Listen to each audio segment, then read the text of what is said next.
Okay, good morning, folks. Good afternoon, good evening, again, whenever it is you're watching this. We are going to move on now to our second week's worth of lessons here, right? Our second week's worth of topics. So we've moved on now past the solutions stuff. We are now kind of into the next stuff. So if you haven't wrapped up all the solution stuff, you should go back, make sure you write the Google Forms summative assessment thing for that. But other than that, we're going to jump right into this week's topic, which is redox reactions. Okay, so on the Google Classroom, or the link is in the agenda, wherever it is you find it under resources. Okay, this is the booklet. This is what it looks like that we're going to be using for this week. Okay, so again, I know printing it out might not be an option. Um, Really, there's nothing wrong at all with just taking notes on paper if that's what you want to do. Okay, so whatever works best for you. We're focusing on the learning now, not so much on the notebook that you have in the end. Okay. And by the way, folks, you are really going to want to have this on hand for this week. Okay. You kind of always want it, but big time for this week. Okay. Especially you're going to need, and even today you're going to need, so I'm letting you know ahead of time so you can get it out, get it ready. Okay. Page 6, 7, your periodic table. It's going to be really tough to do this stuff without your periodic table. Okay. If you don't have this, again, it's on the Google Classroom. Okay. You can go open it there. Okay, so kind of jumping right in on our first page of the notes. Okay, let's open it up. And we have an introduction to this whole idea of what a redox reaction is. Okay, and a a redox reaction is really a it's slapping two words together. So before we can understand what a redox reaction is, we first have to understand what reduction and what oxidation are. Okay, and really all they are is gaining and losing electrons. That's all those really mean. Okay, so there's tricks to remember this that we're kind of going to get off the bat, get out of the way right away. Okay, so the most famous one, the one I use honestly, is that Leo the lion says grr. Okay, what does that stand for? Well, Leo is losing electrons, is oxidation. Okay, so if something is losing electrons, we would say it's being oxidized or it's undergoing oxidation. Okay, says grr. Leo the lion says grr, right? Grr. So gaining electrons is reduction. G-E-R, grr. Okay, so this is a kind of a trick that helps you realize, okay, once you know if it's losing electrons, now you know that it's being oxidized. If you can figure out that it's gaining electrons, you know it's being reduced, because that's what we're able to actually look at in a chemical reaction and figure out, or at least we will be able to at the end of this topic. Okay. There's another trick. I don't like it as much, but I do put it in there because I know some students do prefer it. That is oil rig. Okay, so it's a little shorter, but the thing I don't like about it is that they kind of put the thing that we're trying to figure out at the beginning. So what I mean by that is we use these tricks to figure out whether something's being oxidized or reduced. So to me, I like knowing, okay, it's losing electrons, aha, so it's being oxidized, or it's gaining electrons, aha, so it's being reduced. Whereas this one kind of puts the thing we're trying to figure out at the beginning, right? Oxidation is loss. Okay, but I already knew it was losing. I didn't know if it was oxidizing or reducing. So I'm not throwing any shade or anything. Okay, but if you like this one, by all means do it. For me, this is what you'll hear me reference the most, just because to me it makes the most sense. It's the easiest to kind of apply in the sense that we are trying to apply it. Okay, so how can we actually figure out if something's being oxidized or reduced then, right? How can we figure out, sorry, if it's losing electrons or gaining electrons? Well, remember, what's the charge of an electron, right? Electrons have a negative charge, right? There's positive protons, like pros and cons. The pros are the positive things, right? There's neutral neutrons. That one makes sense. They named that well. And then electrons are negative. In fact, what's the symbol for an electron? It's E minus, okay? Electrons are negative. So when something gains electrons, what's going to happen to its charge? If it's getting more of these negative guys, right, it's going to get more negative. If it's getting extra electrons, when something gains electrons, it gets more negative. Okay. And as we know, well, as we just learned, if it's gaining electrons, we call that reducing. Okay. Grr, gaining electrons is reduction. So when it's reduced, it gets more negative. Now, when something loses electrons, if it's losing those negative electrons, right? If you're getting the negative things out of your life, you're going to get more positive. But I don't like to use the words positive as much here because here's the thing, it's never going to gain or lose protons, ever, ever, ever. It's only ever going to gain or lose electrons. So I think of it not as getting more positive, I think of it as getting less negative. Because that way we can always say, okay, it's getting less negative, so it must be losing those negative electrons. And then we can say, okay, if it's losing negative electrons, hey, losing electrons, Leo, losing electrons, so it's being oxidized, okay? So that's kind of how I think of it in my mind. I'm just really quickly going to draw a number line, and I recommend you draw this, but you can draw it kind of in your notes where you're taking them, but where I think would probably even be a better place for you to draw them is actually on page 4 of your notes, okay? Or sorry, page 4 of your green data booklet, okay? So at the top, wherever you have room, I would suggest writing this on page 4 of your green data booklet. Just add it in there as a note for yourself. So add to page 4 of your green data booklet. So it's just going to be a number line, okay? And it's just going to summarize this information here, okay? So we're just going to make ourselves a little number line, right? So if you're looking at a number line, what's right smack dab in the middle of most number lines? The number 0, okay? And so we have to ask ourselves, right, which way on that number line is less negative? Well, where are the negative numbers? The negative numbers are over here, right?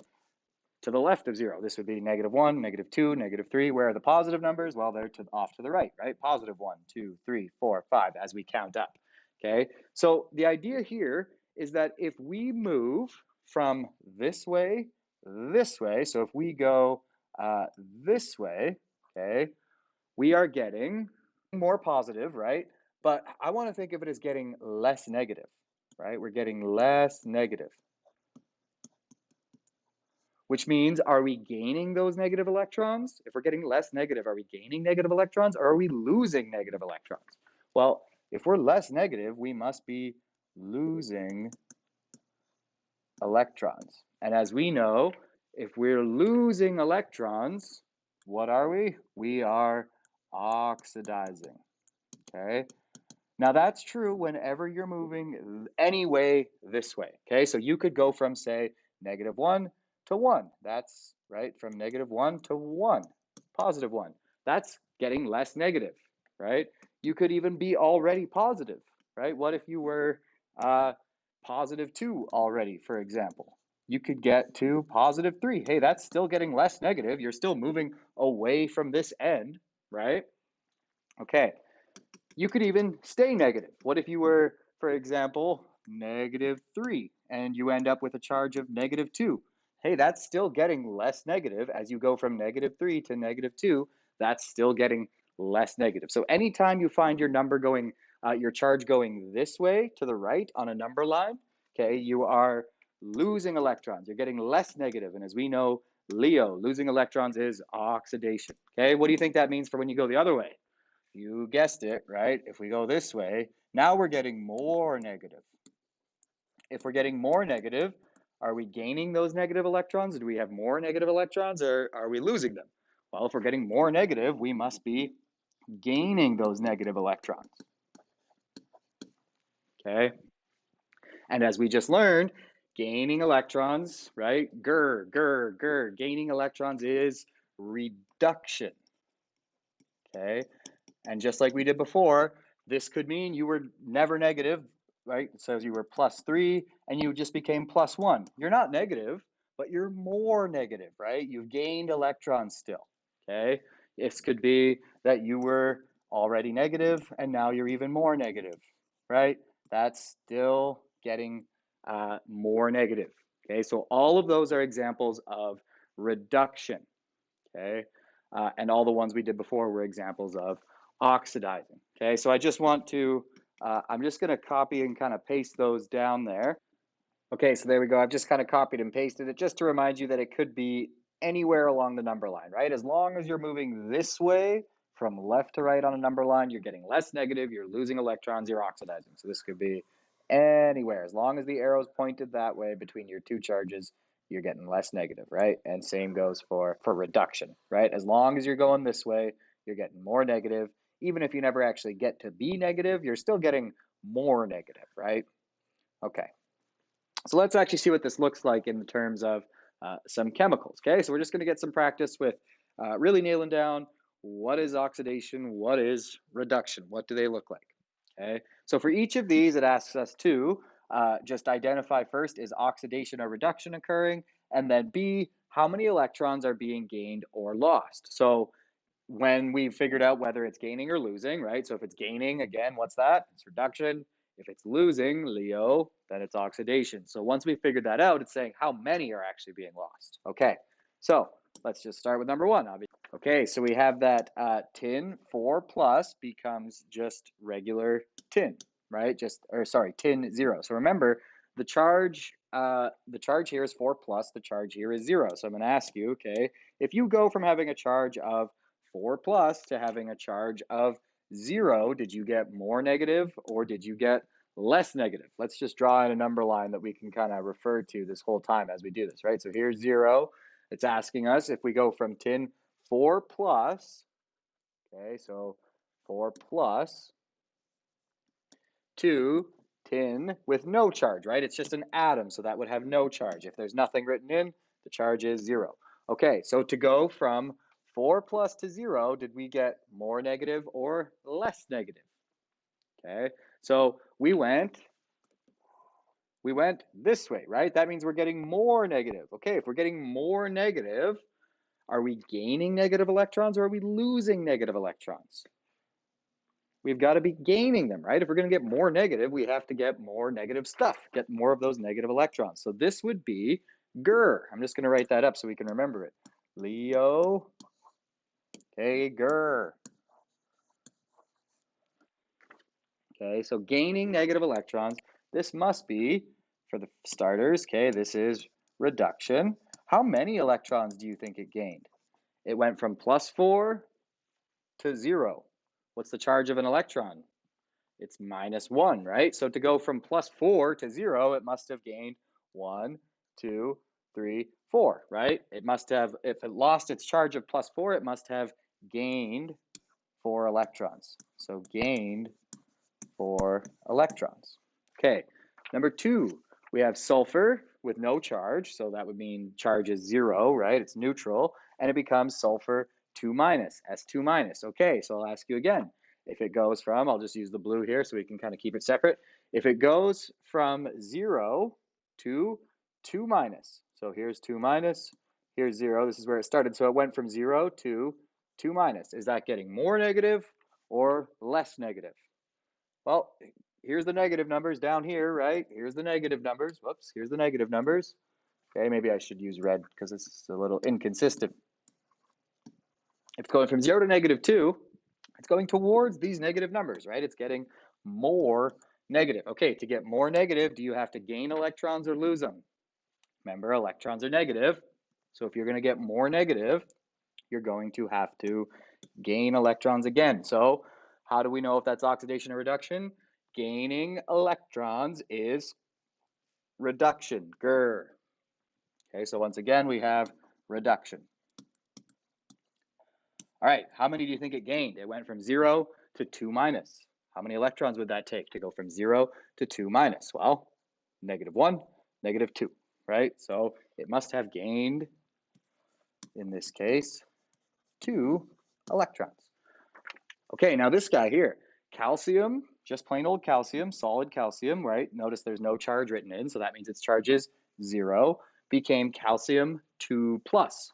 Okay, so it went from 0 to +2. Let's draw it in on our number line here. Let's see.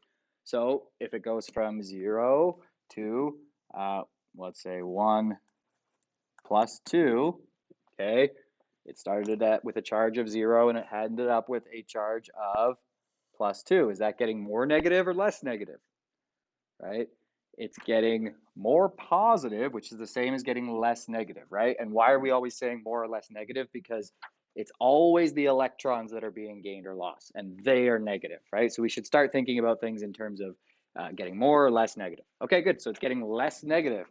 Less negative, it would have to gain or lose negative electrons? Well, to get less negative, you would have to lose those negative electrons, right? If you leave negative stuff behind, you get less negative. So uh, losing electrons, Leo, that is oxidation, Leo. O for oxidation. Okay, how many do you think it lost if it went from a charge of 0 to +2? Well, losing one would make it be +1. Losing another one would make it +2. So it lost 2 electrons. Okay, don't get confused with everything being blue here. I'm just using blue because. Okay, let's look now at sodium 1 plus becoming sodium 0. So it went from 1 plus 1 to 0. Okay, so does it ever get actually negative? No, but it goes from +1 to 0, right? Okay, that is it getting more negative? Is it getting closer to this end, or is it getting less negative? Is it getting closer to this end, right? It's still getting more negative. Just because it never actually got to be a negative number doesn't mean it's not getting more negative. It's getting closer to these, right? 0 is closer to being negative than +1 was. So this thing is in fact, right, getting more negative. Okay, to get more negative, do you gain or lose electrons? Remember, electrons are negative. So to get more negative, you would have to gain negative electrons. Whoops, what am I writing? Not gain electrons, that's not what it asked. It asked reduction or oxidation. So reduction. Okay, gaining electrons is reduction. Okay, B, how many do you think it gained? Right, from +1 to 0? You bet it must have gained 1 electron to make its charge be 1 smaller. Another way to remember reduced is the charge will always be a smaller number, right? So charge is always a smaller number, so you can think of it as the charge is being reduced in a reduction. Okay, let's look now at finally this one. So we have 2 F minuses become 1 F2. Okay, so notice there's no charge there. This is just a molecule. Okay, this is a neutral molecule. Now, this is a molecular compound, right? It's 2 nonmetals. In fact, it's just a molecular element because it's just fluorine. Okay, so there's no charges involved there. It's just going from 2 fluoride ions to a neutral fluoride. So in this case, then it went from having a charge of -1 to 0. Okay, let's go to our number line. What is happening then, right? Okay, so it started out with a charge of -1 and it went from -1 to 0, right? That's getting less negative. It's moving away from the negatives. So to get less negative, what do you have to do? You have to lose negative electrons, right? So losing electrons, Leo, this must be oxidation. Okay, now this is where this one's a little bit tricky when we get to part B. Part B, when we go to say how many electrons were actually lost here, you would want to say 1 at first, and you'd be right. Okay, you'd say 1 electron was lost to go from -1. You lose 1 electron, your charge ends up as 0. Okay, however, notice that 2 fluorines are here, and then we make F2. So 2 fluorine ions, each with a charge of 1 minus. They both lost an electron to end up as 2 neutral fluorines stuck together, right? So yes, this happened, but it happened twice. So what I mean by that is we had F minus, right, and F minus. We had 2 of them, right, 1, 2. They each kind of lost an electron, so an electron went flying away off of them, so that we ended up with neutral F2, right? These 2 F minuses both kind of kicked out an electron or lost them somehow to make 2 neutral fluorine atoms. So when we say how many electrons were actually lost, total, each fluorine lost 1. So in total, 2 E minus were lost, 2 electrons. Okay, so as we've talked about not only in this class before, but in your Science 10 and even a little bit in Science 9, right? When atoms react with each other to form compounds, in other words, when they react to basically stick together, they often gain or lose electrons, right? Which means forming ions, right? So which kind of compounds do you think do this, gaining and losing? Ionic or molecular? Well, it's in the name, right? Ionic compounds. Those are the ones where actually they gain or lose electrons and they form ions, okay? So for example, just to bring it back a bit, how would we have used Lewis diagrams to show the formation of sodium chloride? Well, let's start with sodium, right? So Lewis diagram, it's nice and straightforward. we just draw the Na, right? And then we say, okay, how many valence electrons would sodium have? And we know that it has the same number of valence electrons as its group number, right? So those are the vertical columns on the periodic table. Sodium is in group 1, okay? So it only has 1 valence electron. That was easy. Let's see now, what does chlorine look like? Well, chlorine is in group 17, okay? So I think I misspoke earlier. Remember, the number of valence electrons is the same as the last digit of the group number, not necessarily the group number itself. So chlorine doesn't have 17 valence electrons. It has the last digit of 17 valence electrons. Last digit of 17 is 7. So we go 1, 2, 3, 4. Remember, we can't pair them up until we have to. Now we can pair them up because we have to. 5, 6, 7. So you'll remember, chlorine wants to have 8. That would give it a full shell, right? Sodium just wants to get rid of this one because then it would have a full shell underneath. So how would we draw how would we show the formation of this compound?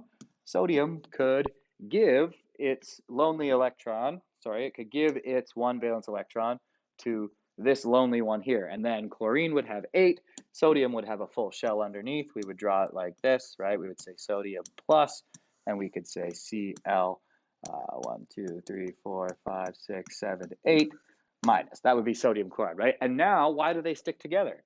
Because they have opposite charges, right? And opposites attract. So now they're stuck together. They are charged, right? When you look at this, sodium does have a charge of +1, and chloride does have a charge of -1. That's why they're stuck together, okay? So using our new terminology, what happened to sodium here? The terminology we just talked about, did it gain electrons or lose them? Right, well, it lost them. So if it lost electrons, Le, lost electrons, Leo, right? It was oxidized. It lost electrons and it became Na+. Chlorine was reduced. It gained an electron, right, to become Cl minus, and then they stuck together. Okay, so we now kind of got a fairly good grasp on what oxidation is, right? It's losing electrons. We know what reduction is. It's gaining electrons, okay? But as we know, this kind of section, this week's topic or this week's overarching theme is redox reactions, reduction oxidation reactions. So as the name implies, okay, they kind of go hand in hand. They happen together. The reason for that is, I'm just going to go back to our diagram here really quick. If we look at our thing, right?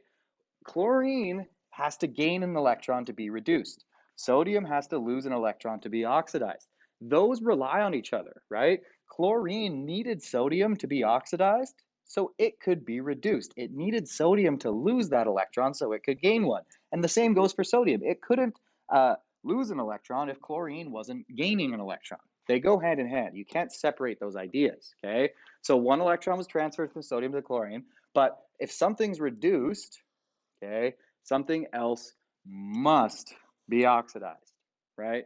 It's kind of like saying if you're buying something, someone else has to be selling something, right? You can't buy something that nobody's selling, and you can't necessarily have sold something if nobody bought it, okay? To have one, you have to have the other. So the number of electrons lost by one substance must equal the number of electrons gained by the other substance. Again, it's like saying, I sold you something for $100, but you bought it for $90. That doesn't make sense, right? If I sold you it for $100, you must have bought it for $100. Okay, so these electrons, the ones that are gained or lost, they're the same electrons. They're not just these random electrons. Okay, so the electron that sodium lost really is the electron that chlorine gained in the last example. Okay, so we'll finish up here with just how to recognize reduction and oxidation in a little bit more of a complex reaction. So more of a realistic reaction than the ones we saw before, right? Because you've probably never really seen a chemical reaction that looked like that, right? Or like this, any of these. But you have seen chemical reactions that look like this, okay? And we can actually figure out this is a redox reaction. Something is gaining electrons, something is losing electrons. So how do we do that? We look at the charges, okay? So don't forget, when an element is part of an ionic compound, remember ionic compound, that means ions. What are ions? They're atoms that have gained or lost electrons to become ions, right? So they are charged. Ions. Made from ions is what I meant to write. Okay, And if it's ionic, if it's an ion, it has a charge. That's what makes it an ion, okay? How do we figure out something's charge? We get it from the periodic table, okay? So I really do want you to, okay, look at on your period in your booklet, that's page 6 and 7, okay? You should have that open.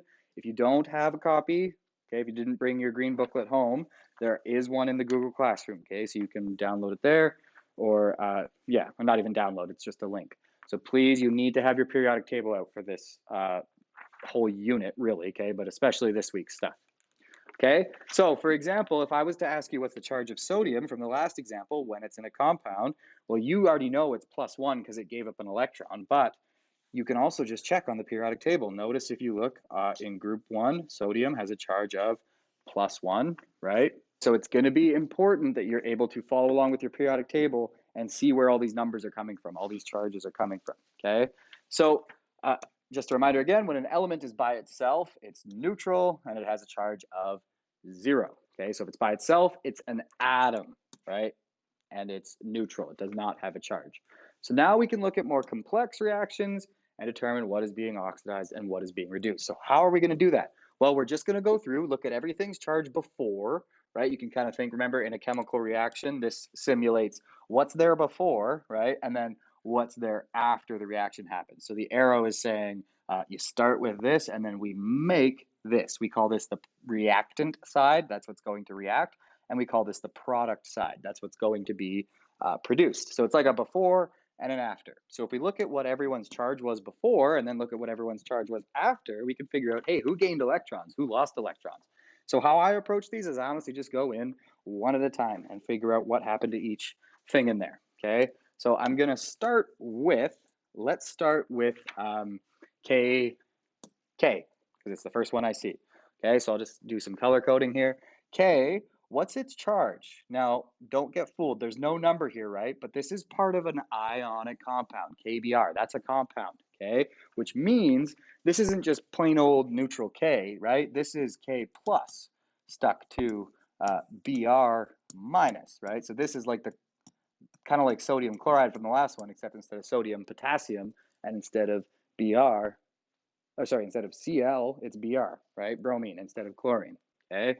So we have an ionic compound, right? That is not just a neutral K. So what is its charge? What did we just say? Well, you can look on the periodic table as well and see that potassium's in group 1, okay? Look for the charge on it. It is, I'll let you find it, but it's K. Its charge there is +1, right? That's the charge that potassium has when it's an ion.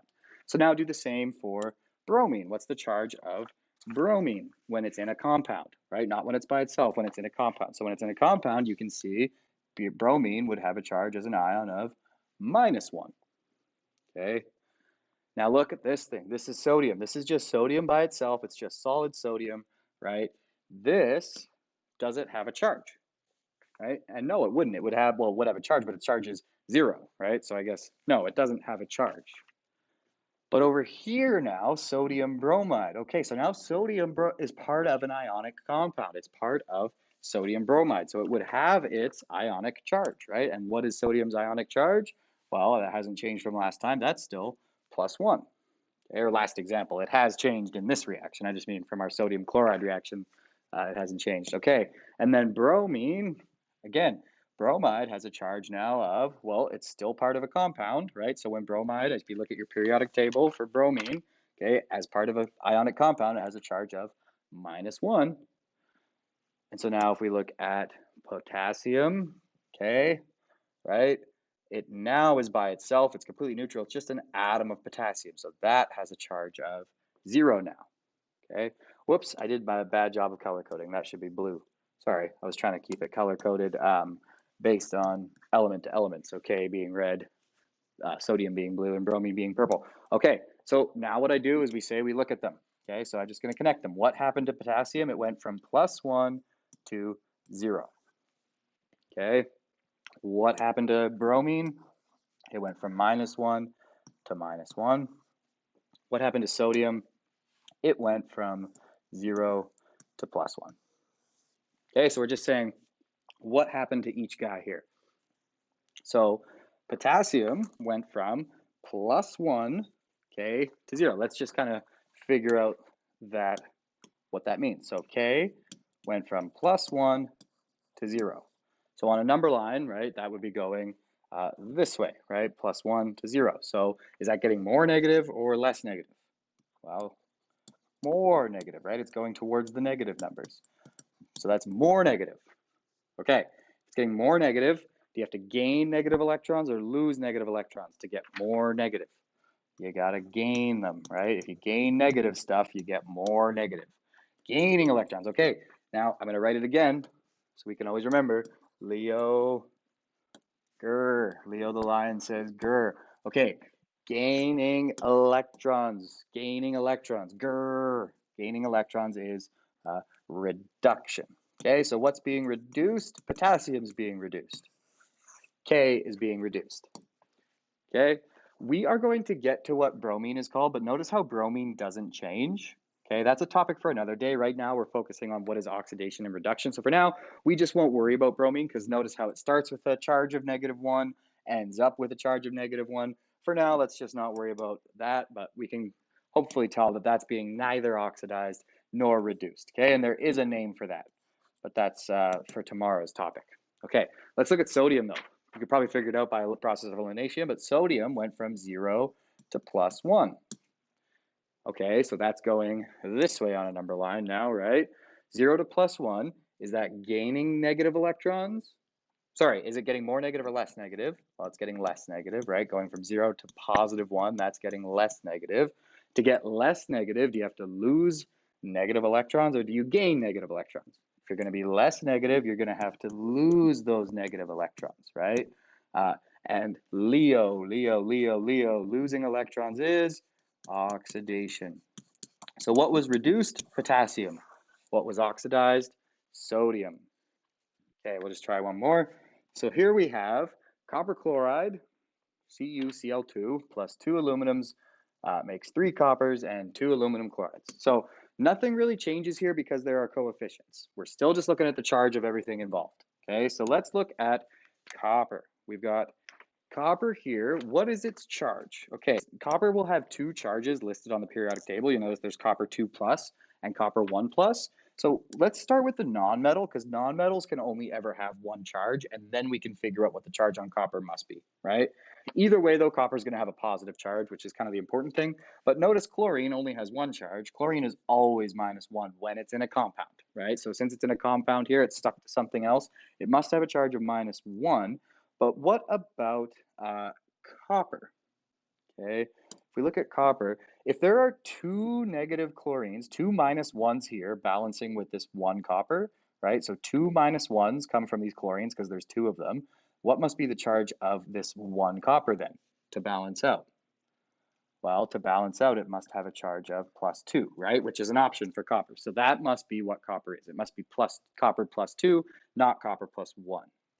Okay, but then this aluminum, this solid aluminum by itself, no charge, right? What must it have a charge of? 0. Okay. But then for our friend here now, copper, things have changed for copper. Right now he's by himself. Chlorine has left. Now he's by himself. No charge. That's just an atom of copper. So that has a charge of 0.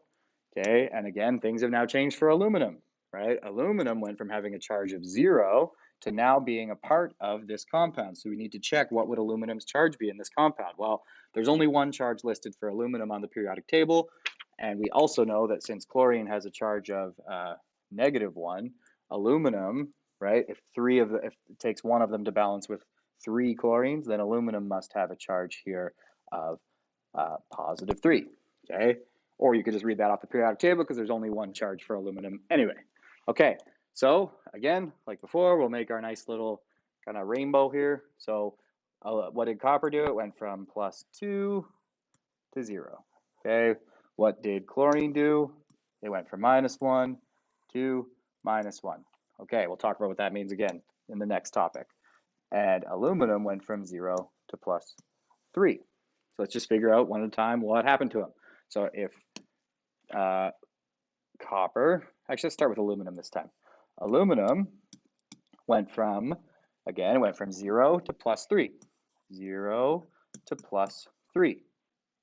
Okay, So if you go from 0 to +3 on a number line, right, you go this way, right? 0 plus 3. So is that getting more negative or less negative?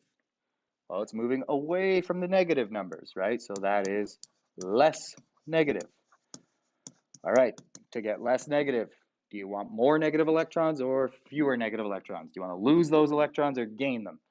If you're going to get less negative, you're going to have to lose negative electrons, right? And Le, Le, Leo. O for oxidation. Leo says grr, okay? Oxidation, Leo. So what happened to copper then? Okay, well, copper, the story of copper in this reaction is that it went from +2 to 0. Okay, so on our line there, we could say +2, whoops, too far, +2 to 0, right? It's going this way. It's getting towards the negative numbers. All right, so +2 to 0, that's more negative. And again, is it negative? No, it didn't actually dip into the negatives, but it's still more negative, right? 0 is more negative than it used to be. Okay, so if it's more negative now, it's gained those negative electrons. Okay, E minus, again, just the symbol for electrons. And gaining electrons is reduction. There we go. All right, one more example. By the way, this is usually at the point where I would tell you to get up on the whiteboards and try these out on yourself. In fact, even after one example, I probably would have asked that. So pause the video, try this one out on your own, see if you can figure out what's being oxidized, what's being reduced. But when you're done, you can come back, see my answer or see my solution if you get stuck. Okay, so let's take a look. We've got zinc all by itself, right? Poor lonely zinc, nothing with it. So its charge is, as an atom, when something's all by itself, it just has a charge of 0, unless it says otherwise, okay? Then we have here H and Cl. So look at the charge of H. Now remember, before last week, I told you all you should cross out the hydrogen that's in group 17, right? Your periodic table is honestly one of the only periodic tables I've ever seen even put it there. There is a reason. It sometimes acts like it belongs there, but for the most part, hydrogen acts like it belongs in group 1, okay? Hydrogen almost always has a charge of +1, okay? So +1 is almost always the charge on hydrogen. And not even almost always, always, chlorine's charge is -1, right? Notice that's the only charge ever listed there. Okay. Zinc, now afterwards, right, zinc has gone from being neutral to now zinc is part of an ionic compound. So it's an ion, okay? It has a charge now. What is its charge? Well, if you look at zinc on the periodic table, I'll give you a second to find it because you should be following along with the periodic table. Find zinc. What's its charge there when it's part of a compound? It's 2+. Okay, and then chlorine. And whenever chlorine's in a compound, we'll always have a charge of 1-. Sorry, I'm switching back and forth. This +1 -1 is how we would do it in math or physics, but this 2 + 1 - is how chemists would do it. So trying to be consistent, but I'm a physics teacher at heart. Okay, then we have our H2 here, right? Now that is, yes, it's with something, right? But notice that's a molecular compound. H is a nonmetal. The other H is obviously a nonmetal too, okay? And your other clue here is that this is a gas. So this is just a molecule. So this is actually, okay, this is neutral. This does not have a charge. It's a molecular compound, so it does not have a charge. If it were ionic, it would. Whoops, why am I saying +1? I just got finished telling you that it's neutral. 0, no charge there. Okay, so let's take a look at what happens to everybody. So what happened to zinc? Went from 0 to 2+. What happened to hydrogen? It went from +1 to 0. And what happened to chlorine? Again, it went from -1 to -1. Okay, we will talk about what that means in tomorrow's topic. So just like always, let's start with zinc. Okay, let's start with 1. Tell the story of what happened to it. It went from 0 to 2+. Okay, so is that getting more negative or less negative? Right? It's getting more positive, the P word. We don't really use that in this unit, or we try not to, but it's going from 0 to 2+. It's getting more positive, which is the same as less negative. Okay, to get less negative, you're going to have to gain or lose electrons. Lose them because they're negative, right? So you got to lose them if you want to get less negative. Leo, so that is oxidation. Okay, great. Now, what about hydrogen? We know chlorine's not going to change. We're not interested in it today, but we will be in our next topic. But hydrogen went from +1 to 0 in this reaction. So hydrogen went from +1 to 0. Okay, now what's that? Right, on our number line, we would have +1, we would have 0, right? 0 smack dab in the middle. So to go from +1 to 0, that's going that way. Hey, that's going towards the negative numbers down here. That's more negative. To get more negative, right, you have to gain or lose electrons. You've got to gain those negative electrons, right? See, electrons are negative, so if you want to get more negative, you're going to have to gain those negative electrons, which makes this reduction. GER. G-E-R. Gaining electrons reduction. GER. Okay. So that wraps up the topic 1 video lesson. Okay, you can go now to the formative work for this topic. So you can now do all of number 2 and actually get a good start on number 3. You won't be able to fill out the entire table, but there's a few kind of pieces of information there that you can answer. As well as number 1, you can do probably the first row there, but the other 2, that will come later this week. So you can do bits and pieces of 1, all of 2, and bits and pieces of 3.